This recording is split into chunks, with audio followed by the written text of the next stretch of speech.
You are the athletic director of the University of North Carolina in your day job, so it's going to be a natural question for people who don't know all those procedures to ask whether North Carolina may have gotten a little bit of an advantage that their AD is a chair. So I'm going to invite you to answer that question, and then maybe if Keith could shed some light on that discussion.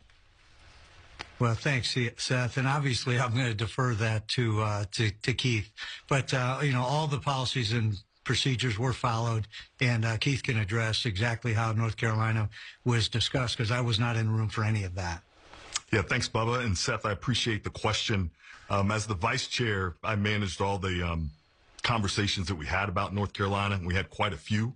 Our policies require the AD of any school to recuse themselves and actually leave the room for those discussions, and they're not allowed to participate in any vote as well. So we followed those, had lots of discussions about North Carolina. Saturday night we took our final vote, and we voted in 4 teams in the field on Saturday night, and we had a contingency vote. And the contingency vote, that was the last team in the field. And it was based on Memphis and UAB. If Memphis won that game, then that was going to free up a spot in the tournament, and that was going to be North Carolina. If UAB had won, then Memphis was going to be in the tournament, UAB would have been in the tournament, and North Carolina would have been the first team out. And so that process played out today. Memphis won, and that put North Carolina in the field.